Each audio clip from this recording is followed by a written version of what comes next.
Greetings petrolheads, my name is Tom, you're on my gaming channel and it's time for another episode of Automation, the car company tycoon game. And one thing I forgot to mention in the previous episode is that anyone can send me cars for reviewing as long as you meet a few guidelines. And before I get deeper into that, I'm gonna say what I'm gonna do right now. It is building a 1969 muscle car, like an original car, not a replica or anything like that. And yeah, so anyone can send me cars for reviewing if you want your car to be reviewed and if you want an honest opinion on it. You can send it, but you need to fulfill a couple of guidelines. For example, I need, like, there's 4 files for each car. There's the car model, that's in this tab right here. The car trim, the engine family, and the engine variant, and that is true for every single car.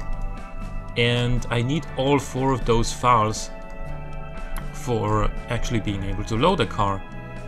And yeah, you need to send me all 4 of those, and each of them have their separate folder in the automation saving folders.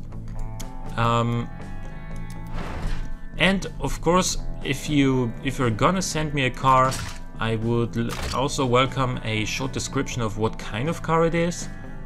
For example, if it's, you know, a luxury saloon, if it's a economical hatchback, if it's a sports coupe, and what kind of cars it would compete against, and so on.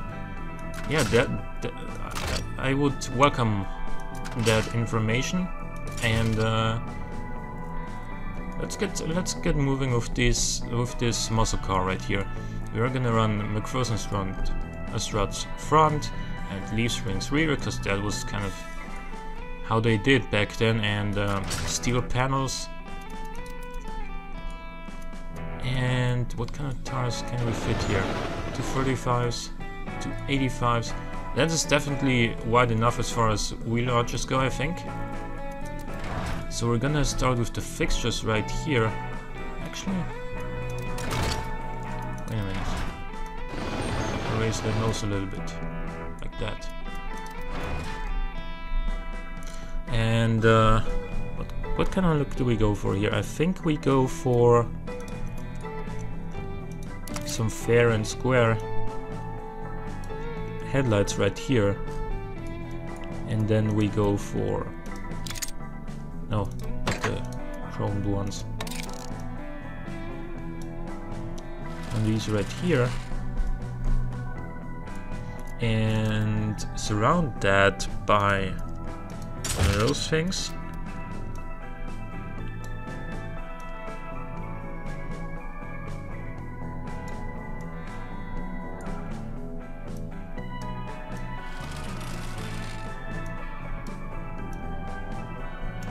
Another thing we can do is wait a minute. Another thing we can do is, since we don't want the grill to be apparent right here, where the or the, like, between the headlight fixtures, we can put one of these like so.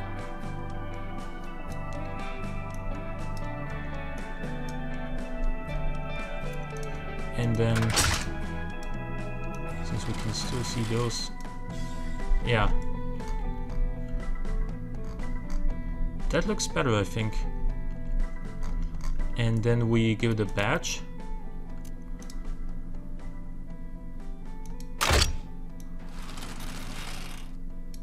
And then we maybe add some chrome to this grill.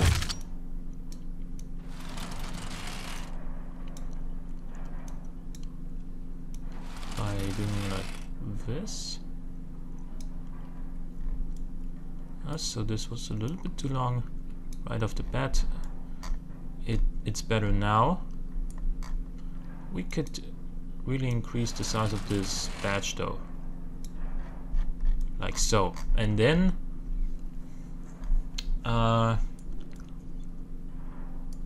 where do we put the indicators? Do we put them like here? Or do we put them like down here? Make them bigger. I think that's what we actually end up doing. And the license plate is gonna go like here.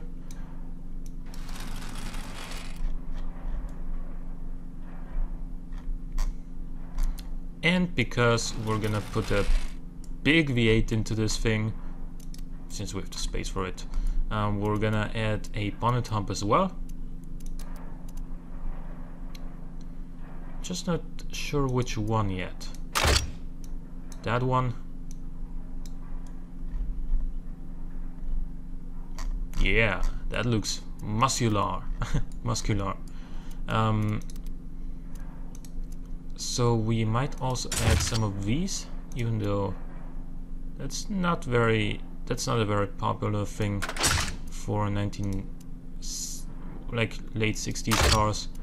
And yeah, I think, yeah, well, let's do it anyway.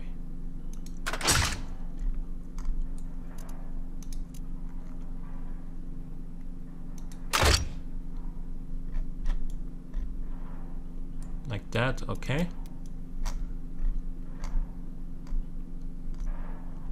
Should we add some more vents down here? I think we actually should.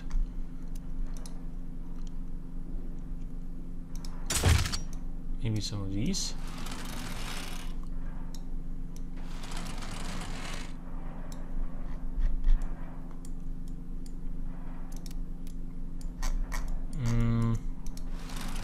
Maybe some of these. Yeah, I think those would fit better. Yeah. Okay, I like that. So let us actually add a door handle. Pretty simple one. Right there. We don't need side indicators because that wasn't really standard back then. So let's see. This rear end shape kind of warrants circular taillights. So let's see what we can do with that. I think we're gonna add one of these.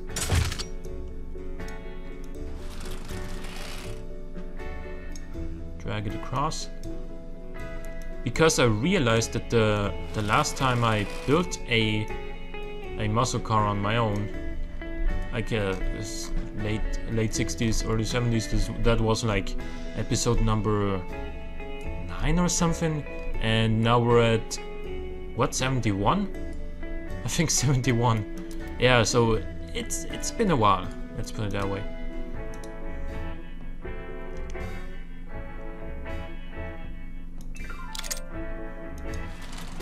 So let's adjust this thing right here to the size of the taillights. I like the music here.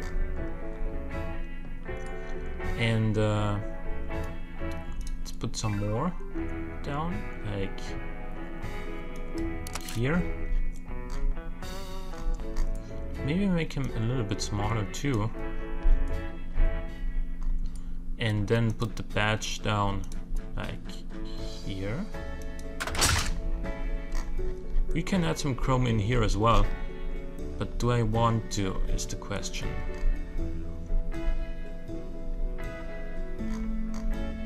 I don't think I want to, so let's actually put down some exhausts.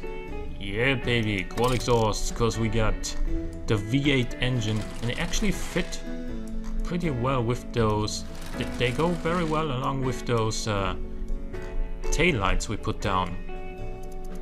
And of course, since this is a road legal rocket ship, we're gonna add a license plate down here as well. No lips or wings, cause who needs those in 1969? What is downforce? yeah, so let's leave it at that.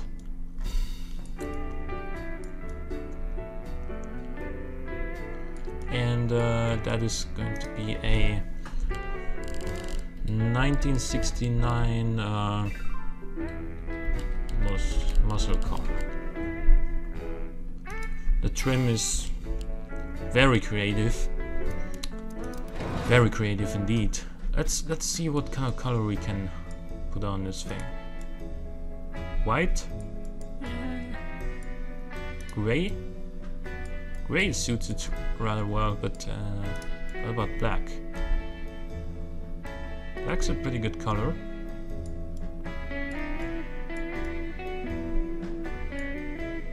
Dark blue. Orange. Yellow. Yeah, sure. Flashy yellow. Why not? The rear end actually looks quite good with the yellow paint job, I think. I like that. We're obviously gonna go for rear-wheel drive. And didn't you know this game? I told you this was the V8 trim of this 1969 muscle car. Anyway, we're gonna go for a V8 since we've already named it as such. Push rods, obviously, because what else would we put on the muscle car? Let's go for 100.5 bore, and then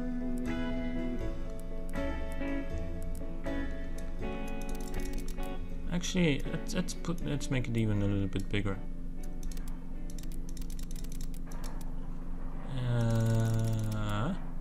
103 times 105, that's 7 liters. I'm fine with that. So let us go ahead and, yeah, sure, cast down crank, because since this engine is, you know, it's 1969, we're not gonna make a whole lot of torque anyway. Cast have the same max RPM as forged H-beam. Only real option for if we want to make this higher revving is I-beam steel. I don't think we can justify that. Forged.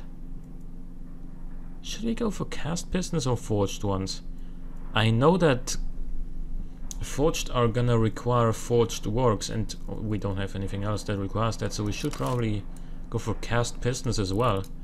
This is gonna be a dirt cheap V8, I can see it. I can see it coming in the air tonight. So, of course, we can't run a very high compression. It is naturally aspirated because there are no turbos yet. We're gonna run 4-barrel and twin carburetor with, yeah, let's give it a performance intake, because why the heck not? And who cares about emissions when you can have power? That's my philosophy, at least. So we can, yeah, rev limit is probably 5300 ish with the push rods and the cast internals. Don't forget about that. Let's actually give it long tubular exhaust for the extra bit of sound, you know. No cat. Let's go for straight through mufflers. They're loud enough, I think.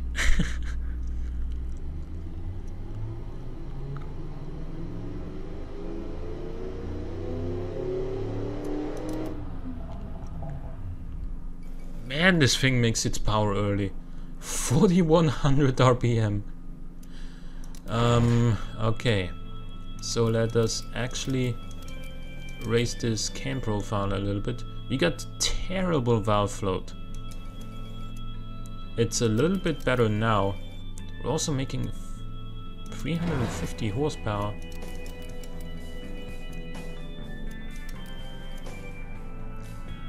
We're also reaching our torque limit.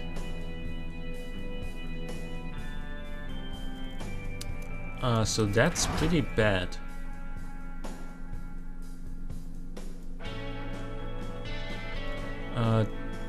Both the conrods and the pistons.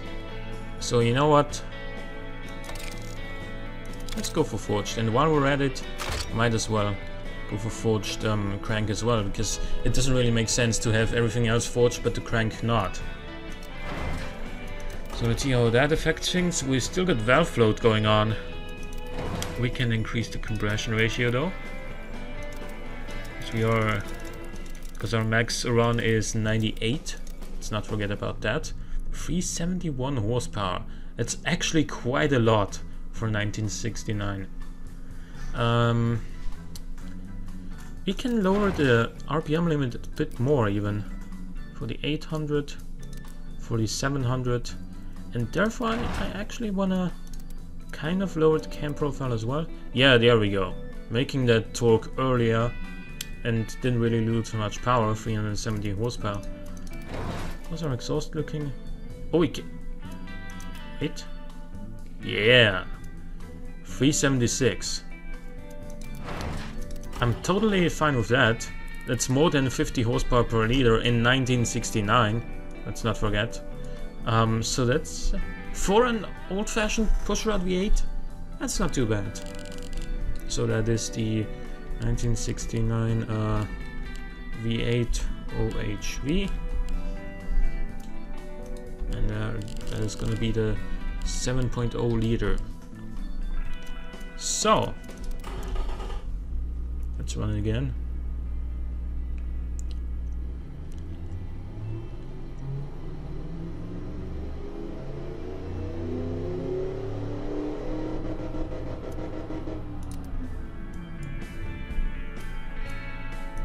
And you know what? 1969 obviously makes you think, especially if you're American, it makes you think of one muscle car, and that is probably the Dodge Charger. And you know, times back then, like back then, cars were much simpler than today. I think there's no denying that. There's not even really an argument to be made. And that also manifested itself when you were actually trying to buy a car. For example, like buying a Charger in 1969 versus buying, say, a Porsche in 2015 is like ordering a menu at McDonald's versus ordering a menu at Subway's. Like at McDonald's you can just go in and say one Big Mac menu please, okay, and then of course you get a few options like, do you want French fries, or do you want natural fries, or do you want a garden salad, and what kind of drink do you want? But there's not really that many options. There's really not that much to choose from, and then you're done with your order in like half a minute, and you pay and you go. Whereas at Subway's, wait a minute, at Subway you can you walk in, and then behind the ordering station you see like the wallpaper with all the different subs they offer, and then you go to the ordering station saying like, one chicken fajita sub please, and then of course the man behind the counter asks you, well, wait a second, what kind of bread do you want? Do you want a foot long or a half foot long? What kind of meat do you want? Or do you want a double extra portion of meat? What cheese? What vegetables? And yada yada yada. And in your head you're like, shit dude, just give me whatever it is that's pictured right there. That right there is what I want. That's exactly how I feel like the comparison between buying a 1969 Charger and a 2015 Porsche would be as well. Like with the Charger, you just go like, okay, do I want the 6-pack, or do I want the Hemi, or do I want that engine? Okay, and what color do I want it in? And that's basically it. And do I want a manual or an automatic? There weren't really that much more options than that. And whereas in 2015, if you go to Porsche, man, you really gotta plan your whole day doing that. Like you gotta be lucky to walk in there at whenever it is that they open at 9 AM or something, and to be done with your order by the time they close, which is usually like 5 PM or something. Because not only like, not only is it like, what kind of 911 do I want? You can't just go in there and say, oh, greetings, I want a Porsche 911 and be ready in 5 minutes. That's just not how it works. What kind of engine do you want? What kind of trim do you want? Do you want rear-wheel drive, all-wheel drive, and then the enormous options list that contains so many abbreviations, most of which you don't even understand. And yeah, I mean, that's what it feels like.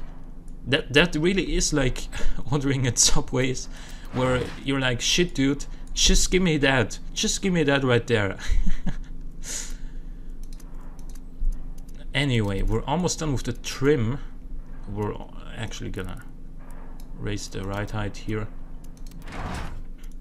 And we got 1560 kilograms of pig iron and 376 horsepower, a drivability of 8.8 because we got 65% wheel spin, as that is definitely great for some awesome burnouts. A fuel economy of 15.72 liters, a total cost of 7,900, which is actually quite cheap, and a note to 100 kilometers an hour time of 7.5 seconds, because we just can't put our power down.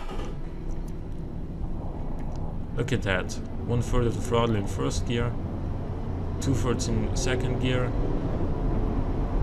not quite full throttle in third gear because we're still getting wheel spin, and then in fourth gear we can put the hammer down. Should we put on some sports tires, or should we even put on semi-slicks, because this might be kind of a car for drag racing with the 7-liter engine. Look at that, 6.8 seconds versus 7.1. Don't think it's worth that much. We should rather adjust the gearing as well. Like, we can run this so much faster, and we can make first gear go to 100 kilometers an hour. That'll reduce our wheel spin ever so slightly. We can still pull massive burnouts with this, but we do get a faster acceleration time.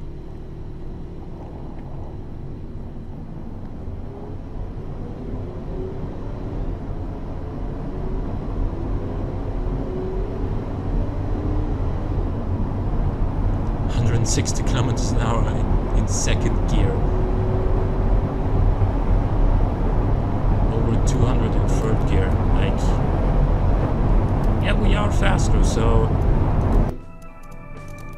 I hope you guys enjoyed this episode. If you did, please click the like button, it helps out a great deal. Also consider subscribing to my channel if you want to see more in the future.